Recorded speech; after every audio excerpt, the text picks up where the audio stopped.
I want to have a detailed look at 3 multiband wide antennas reputed, and I stress that, reputed to give access to 4 or more HF bands and draw some conclusions.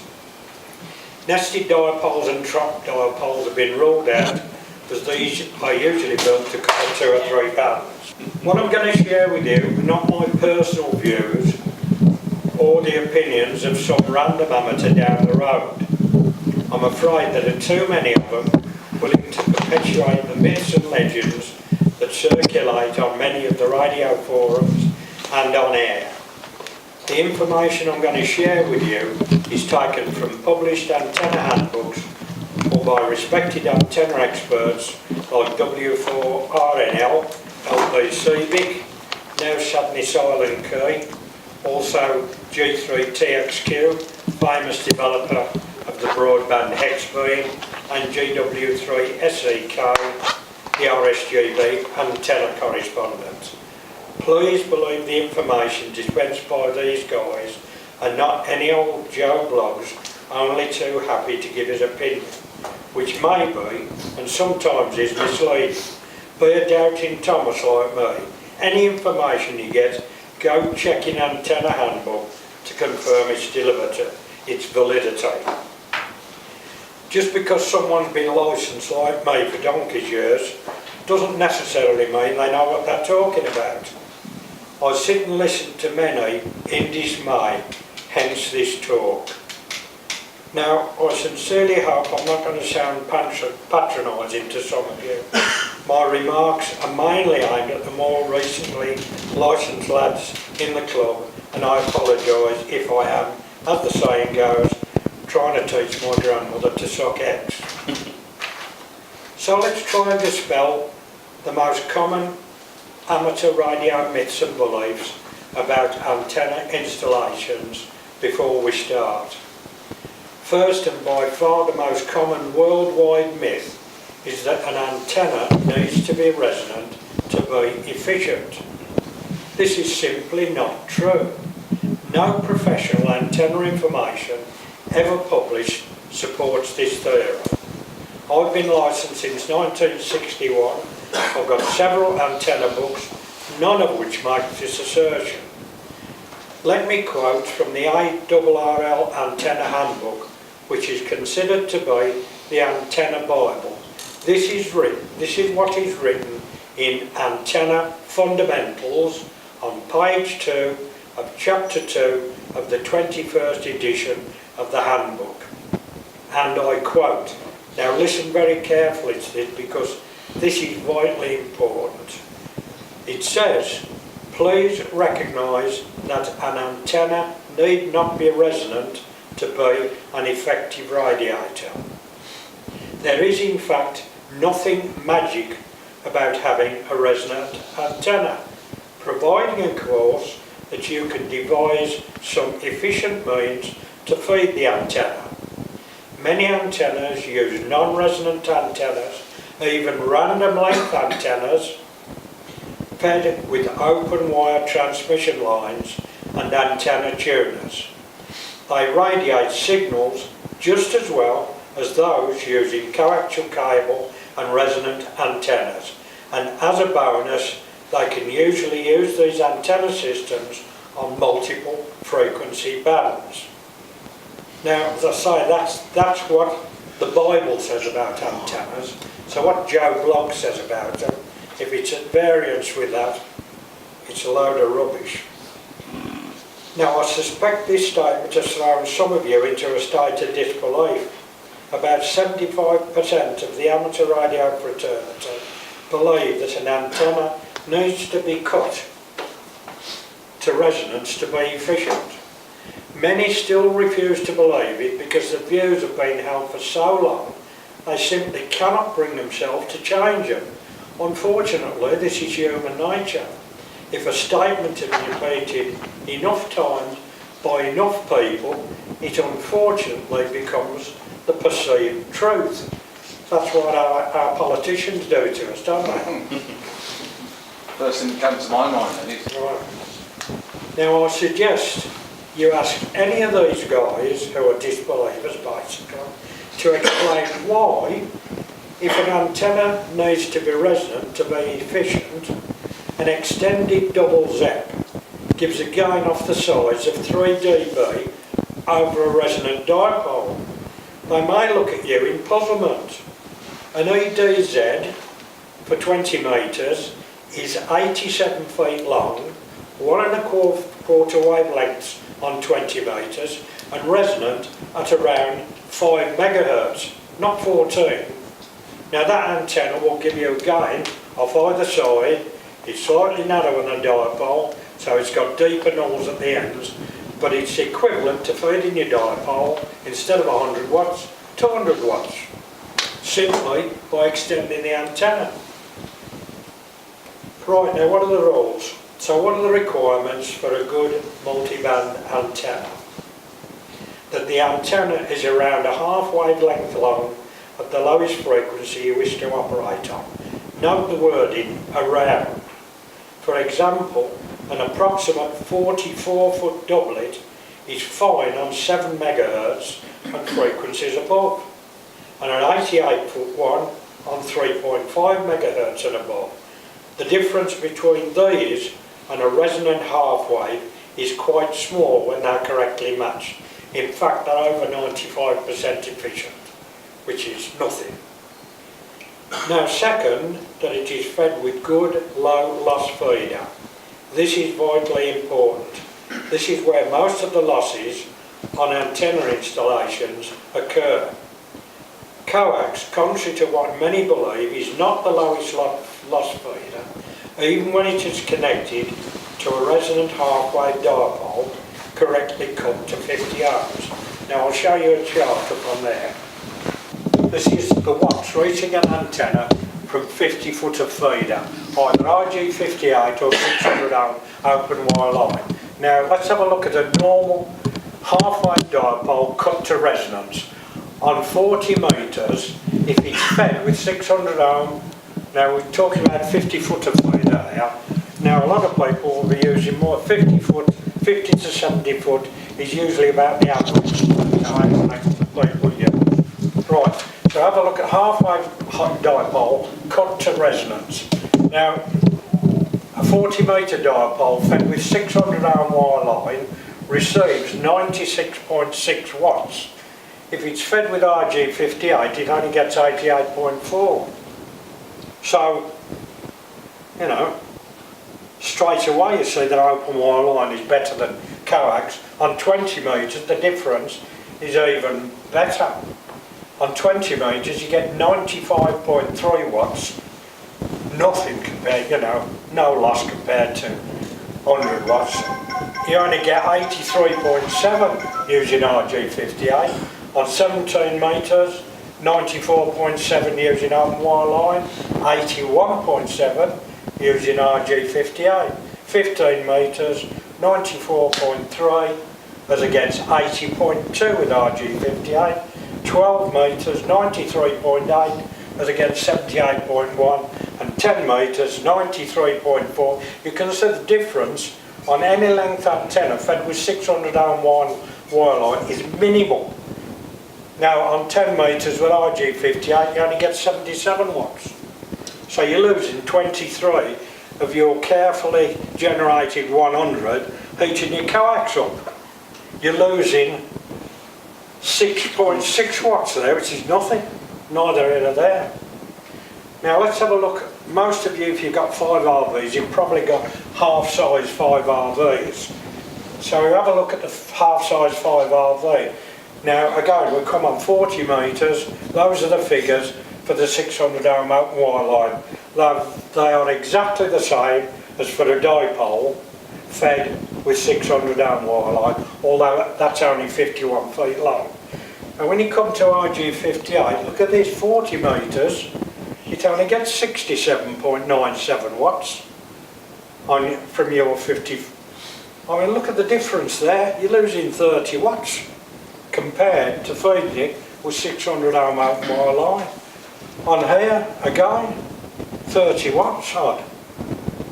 On here, look at the difference on 17 metres 97.7, 94.7 on 600 ohm. You only get 38.5 watts fed with RG58. 15 metres, it's even worse. You only get 11.89 watts if fed with RG58. On 12 metres, 10.97, and on 10 metres, just because, strangely enough, its length, it goes up to 73.4, but it's still 20 watts less than if you feed it with 600 ohm open wire line. Are you using a matching unit with these aerials? Oh yeah, I mean obviously if you feed with open wire line you've got to use an ATU. Now what I've done, you'll hear this later on, but what I've done, I've built in the normally what would be accepted loss in the ATU as well as the loss of the feeder. Now for my ATU, my average loss on that is between 2 and 5 watts. If I'm right at the extremes when I've got to use all the inductance or all the capacitance, I might lose 10%. But even a bad ATU, there are not many ATUs where you lose more than 10%. And to be honest, if you can tell the difference between 100 watts and 90 watts at the other end, you're a better man than I am. Now that's the situation. Now, if we have a look at a 66-foot doublet, which is what I had up until recently, I've extended it now. Now these are the calculated effective radiative power in watts, and the gain over a half-wave dipole on any particular band is due to its extra length. So on 40 metres, it gives the same out as a 40, because it is a 40 metre dipole. 66 feet is as near as damn it.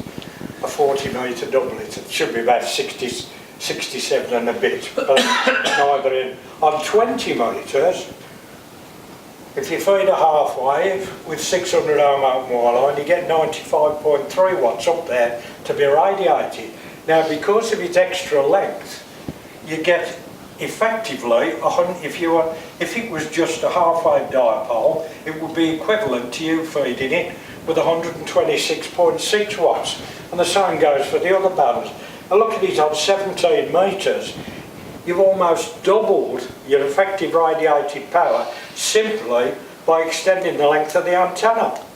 Now, there are fors and against. You've increased the power, but instead of having a perfectly symmetrical radiation pattern with a nullifier, you might have 4 lobes instead of 2. It's a bit socket and see because it really depends on where your house is, how many trees you've got, how high your antenna is.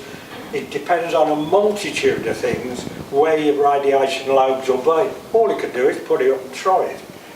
So at 15 metres we get 197.5, 12 metres effectively 156, 10 metres 156.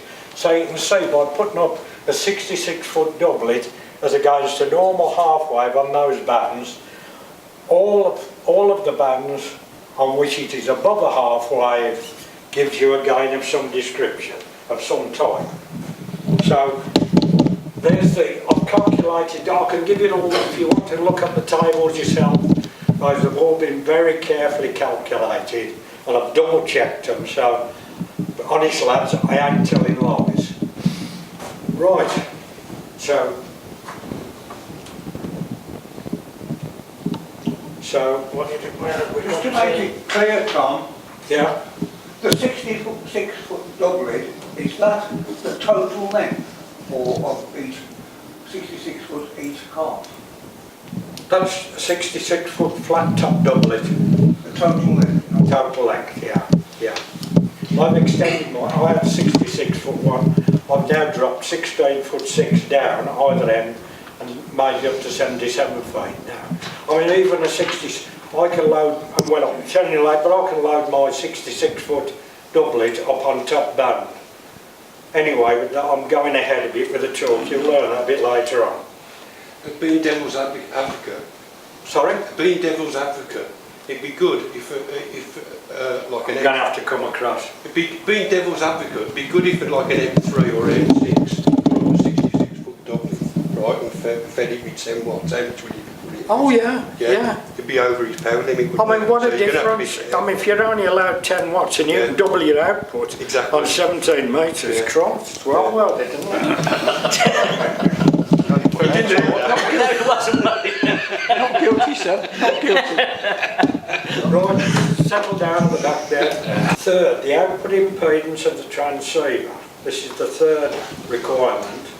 The output impedance of the transceiver is matched by some means to the input impedance of the antenna, meaning that you may need an ATU word.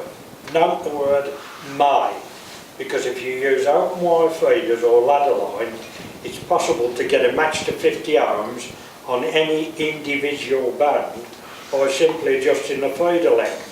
With my 77-foot doublet, I get a perfect match on 40 metres without the ATU because my feeders, by luck, are just the right length. I never calculated it, just so happens the ones I've extended it up to 77 foot. When I went to tune it up, I found that's it, just straight through, no capacitor, no inductor, nothing. Fourth, erect the antenna as high in the air as you possibly can. This will give you the lowest angle of radiation, which is better for working DX. Obey these 4 rules and you have the greatest chance of getting most of the RF that you've generated into the antenna and out onto the airwaves, giving you the greatest chance of working the most stations worldwide. Right, that's your first myth about an antenna needing to be resonant. So we've knocked that one on the head. So the second myth, the second most common myth, is that antenna tuners are inefficient. This again is simply not true. There's no such thing as a no-loss tuner, but if correctly adjusted, very little of your signal is lost. An L or pi match antenna tuner is on average about 95 to 98% efficient. A loss of around 2 watts to 5 watts in every 100. Worst case scenarios occur at the extremes of the ATU's tuning range, where a loss of 10% may occur. Even this is quite acceptable, as the difference between 90 and 100 watts will be indistinguishable at the receiving end. And only one setting of the inductor and the capacitors will provide a match. You just can't get it wrong with this type of tuner. All auto ATUs, note this, not manual, all auto ATUs, remote ones or the internal ones fitted to current transceivers are either L or pi match types. By contrast, most commercial external manual ATUs are of the T-match variety, and unfortunately more than one setting of the 2 capacitors and the 1 inductor will provide a match, but only one will transfer the maximum amount of RF into the antenna. In the worst case scenario, incorrectly adjusted, the ATU can be severely damaged, dissipating most of the RF into its internal components instead of the antenna, despite the fact that it indicates a 1-to-1 SWR. This possibly accounts for their bad reputation. Note that an 1-to-1 SWR does not mean you have an efficient antenna system, or that all of your RF is being fed into or radiated by the antenna. A dummy load's got a 1-to-1 SWR but radiates virtually nothing. Always read the manufacturer's instructions as to the correct method of adjustment before you ever attempt to use your shiny new tuner. Ignore this advice at your peril. I really mean this because every single second-hand commercial T-match ATU I've ever looked inside of has suffered abuse of some kind, indicated by a pitted roller inductor or overheated turns on the tapped coil. This has sometimes resulted in melted coil formers and or burn marks on the 4-to-1 balance fitted to most. never buy a used tuner unless you've looked inside it. The person selling it is probably gave up trying to use it because of poor results. Otherwise, why would they be selling it? Unless to upgrade to one offering higher power facilities or better balance performance. You only never need to buy one in your lifetime, so buy a good one. If you need to switch in the internal balun because you're feeding a balanced antenna, make yourself a good one-to-one Guanella current balun such as the G3PQP design. Now if you go up on his website, all you've got to type onto Google is G3PQP website and his personal site will come up, and he's got an absolute minefield of information on that site, all of which is highly valid. And he on the site he's got a list of baluns which he has built himself and actually tested on laboratory equipment. And the balun that he fits to the wideband antenna that he designed, the hex beam, is the one that I've got in my ATU. It's 240-52 cores taped together and 11 turns of RG58 wound, and that gives you a good balun between 3.5 and 30 megs. Not quite so good on top band, but it's acceptable. But that is the widest broadband one-to-one balun that I've found anywhere. That will cost you, those two cores will cost you about 17 quid plus, you know, a few feet of RG58. And that's a better balun than you will buy anywhere on the commercial market, no matter how much you pay for it. The reason is that the 4-to-1 balun fitted inside your tuner is more than likely a voltage balun, and you need to equalise current in both legs rather than the voltage. You can leave the 4-to-1 balun in situ and in circuit if the ATU cannot find a match without it, but always try and get a match with just a 1-to-1 current balun. If you need the 4-to-1 balun in circuit, follow it with a 1-to-1 current balun and you get the best of both worlds. Note that using a T-match ATU with a balun at the output is an inferior substitute for a good purpose-designed balanced ATU, such as a link-coupled one, an S-match or a double balanced L-match. Now at this point I'll say I'm in preparation now of doing a talk on ATUs. So, you know, if you'd like to give me a talk on ATUs at a later stage, give me a couple of weeks to get it prepared and I'll be quite happy to come along and bring a few ATUs that I've knocked up on breadboards to show you what you can do and what can be made easily. Right. The T-match followed by a balun will not give you 100% balance. With the ones I've experimented with, you get between 5 and 10% imbalance. Now what that imbalance does is cause you radiation from the feeders, because basically, I won't bother to draw it, but if you've got a pair of parallel feeders and the currents going up and down there, the currents will go up like this where it increases and decreases. As long as they're in phase with one another, you'll get no output from your feeders. If you've got an imbalance, you can have either a phase or a voltage or current imbalance. Then one side of the feeders will have more current in it than the other side, in which case, again, you'll have radiation from the feeder. And that's the thing you want to eliminate, because that will again distort your radiation pattern, possibly give you RF in the shack, all kinds of things. Unfortunately, to my knowledge, there is only one purpose-designed, fully balanced ATU on the market at present.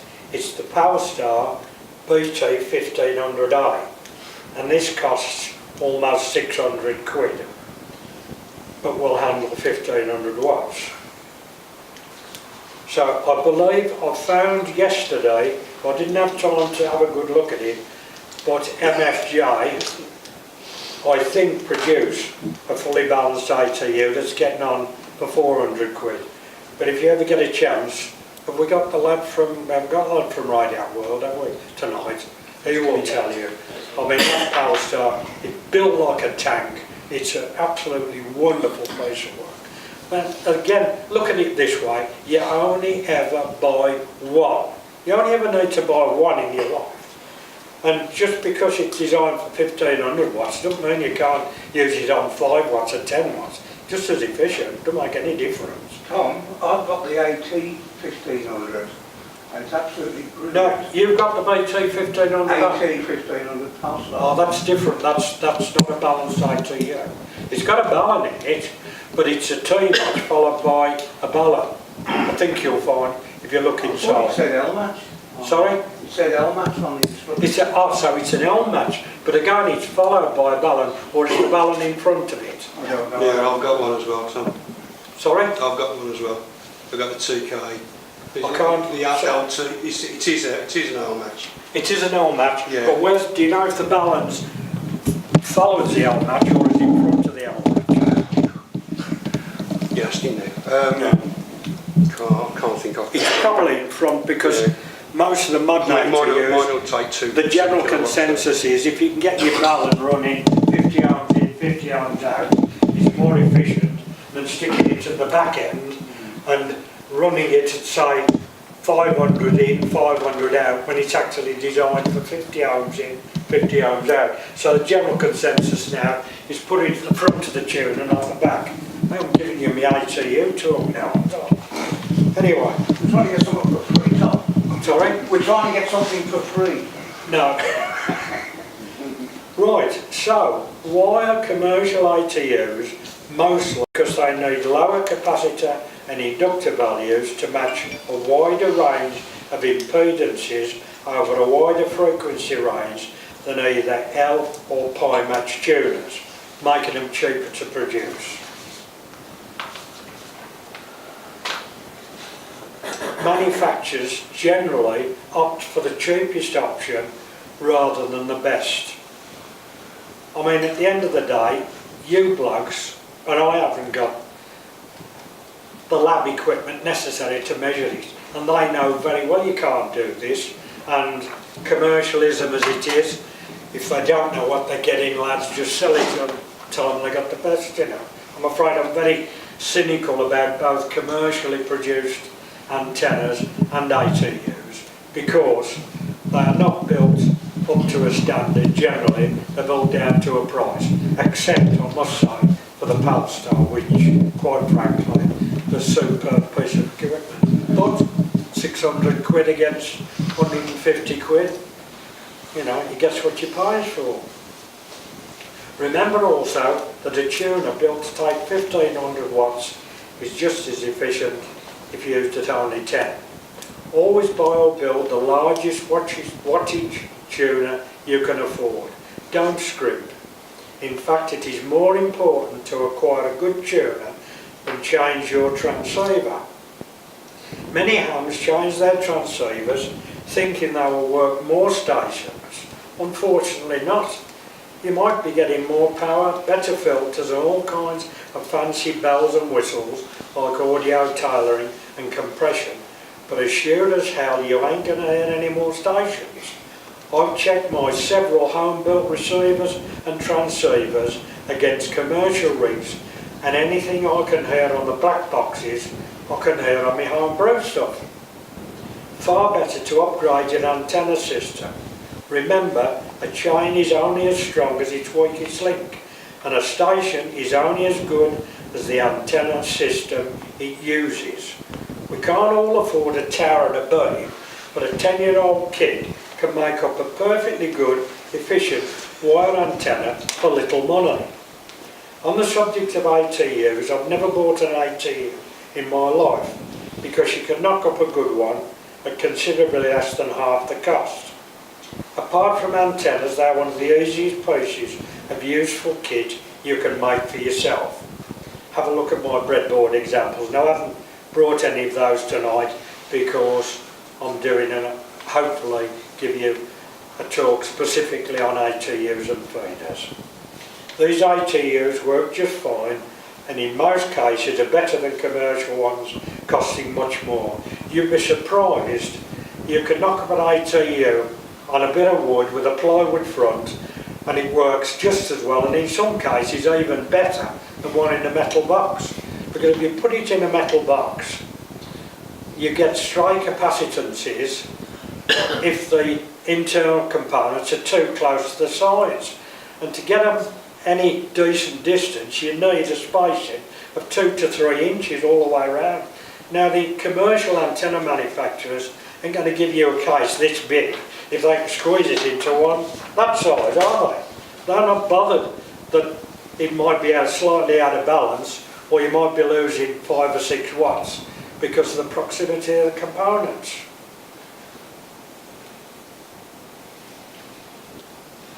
Yeah, the PAL star is nearly as big as the old video recorders.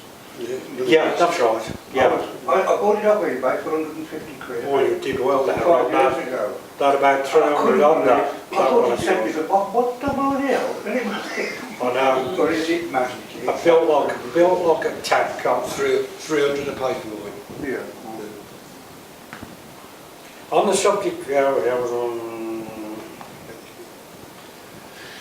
these ATUs that I built work just fine, and in most cases are better than commercial ones, costing much more. Now let me qualify why I know that. Now something that I don't suppose anybody here has got, but again it's a very simple piece of gear to build, is an antenna current meter. Now I've compared all my ATUs on my antenna current meter, so I can resonate one, check the reading on my antenna current meter, take that up, put another one on, resonate that, and see what reading it gives, so I know exactly what they're like percentage wise to one another. So, you know, I don't build an ATU and just because I go on and I can add a VK on 20 metres, it's better than the last one. Just depends what current is actually, what smoke's going up the chimney, and the current meter tells you that. Also, it's very good because if you load your antenna up and you have a look at your current meter and it's different to what it was yesterday, there's something wrong up there. So it's the first easy early warning system, you know something ain't right. And also, if like mine, I can switch it between the feeders. I haven't built 2, I've built 1 that I can switch between the feeders, simply because you can't build 2 where you've got 2 meters which might not read exactly the same. You haven't built the 2 identically, you haven't got identical diode, etc. So it's better to have one that you switch between each lead. I can do that instantly, so I can tell on the flick of a switch whether I'm balanced or not. And my antenna balances on all bands within 1%. In other words, if I've got full scale deflection one side, I'll lose 1 division, which quite frankly you can't complain about. You'd be lucky to get better balance than that.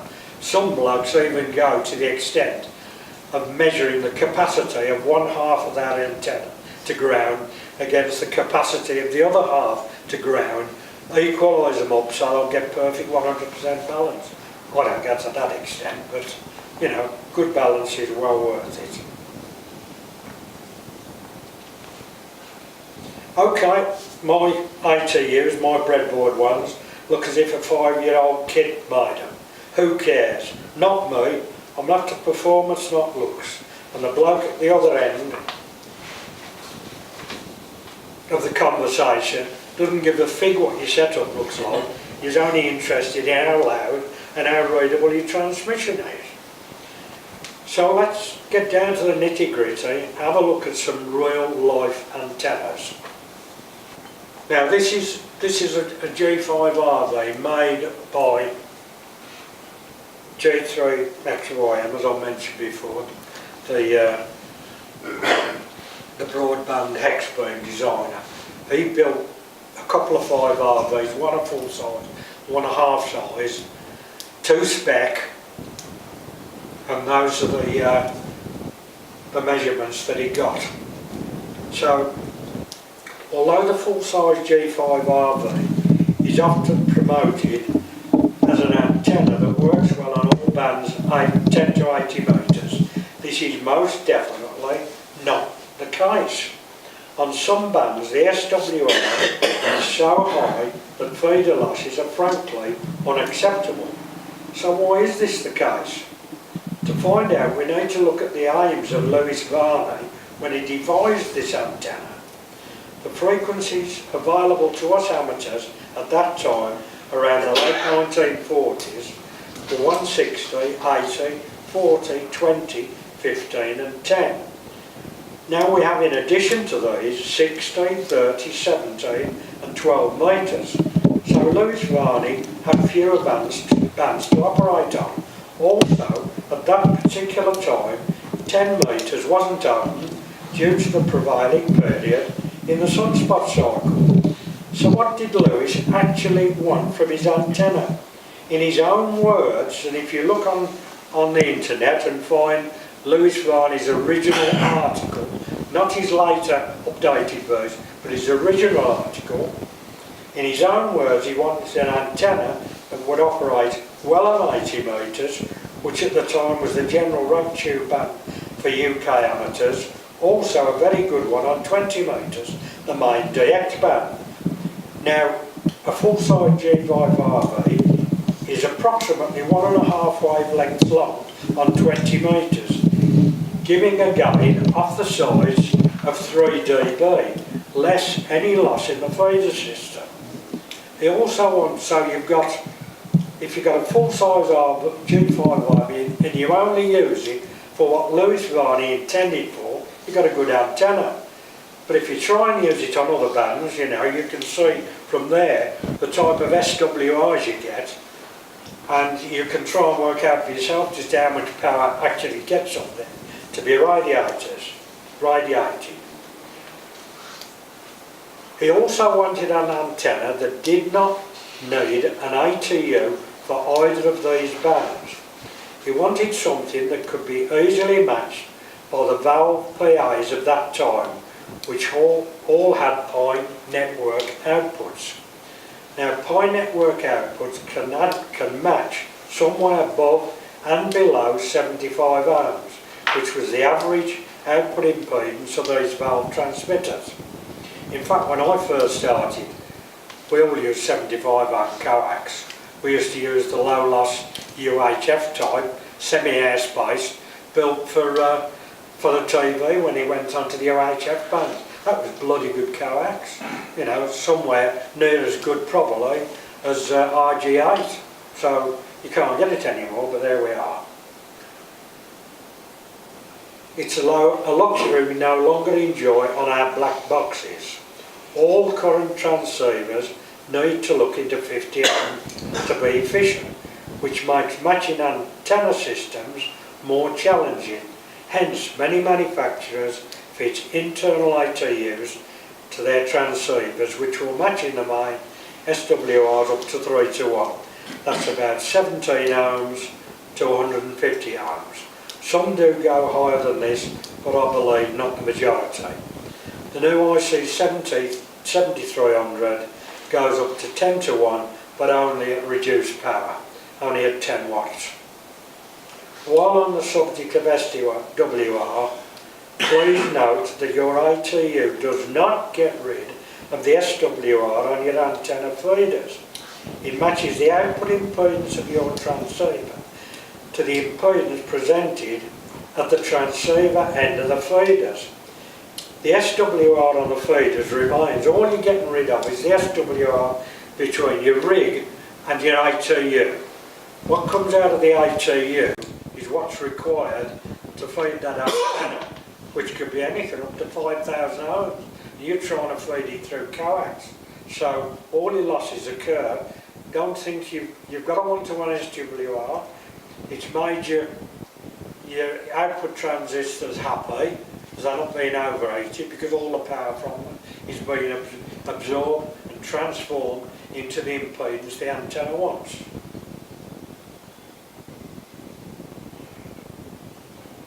Note particularly that Lewis Varney said the best way to feed his antenna was with an open wire line right back to the shack. and use a balanced ATU. Now you won't find the sellers of this antenna telling you that. However, apparently Lewis did not feed it in this way. He used a matching stub consisting of about 34 foot of open wire line connected to either 75 ohm twin feeder, which you could get in those days, can't get it now, or 75 ohm coax running back to the shack. If you have a look, a lot of people say, I can't get my 5RV to tune on 10 metres. SWR of 59.5 to 1. No wonder they can't get it to tune. They need a bloody good ATU to tune that. And the same on 30 metres, 49.5 to 1. A good ATU will tune you 12.6. But we've got the best and worst SWR, because remember, say on 80 metres you go from one end of the band to the other, and the SWR alters basically from 3.2 to 12.6. Now, what you've got to remember is this is a pocket ATU per the original design using the original materials. And the SWR was not measured at the end of the feeder. It's measured at the coax at point X. Now that, we've got a diagram of that I think somewhere. There's your 5RV, there's your matching stub. Now that's where he measured the SWR. Because the SWR there and at the other end of your piece of coax will be different. The one at the end of your coax, no matter how good your coax is, will be less than the actual SWR measured there. So if there's a difference between that and that, you will get extra losses on your coax. Depends how long it is and how good it is. It's quite easy. If you just type into Google, just put coax feeder losses, you'll get a site, several sites come up that actually you can calculate very easily what it gives you a whole list of different coaxial cables which you type in the frequency you're operating it at, how long it is, how many watts you're putting in, and that will tell you exactly how many watts you'll get out of it for a given SWR. So just have a look at that on Google. You can sit down and calculate your own losses quite easily. But of course you've got to know the loss at the end of your coax attached to the antenna. Unless you're good with very long ladders, you ain't going to be able to measure it up there, are you? So it's a bit difficult.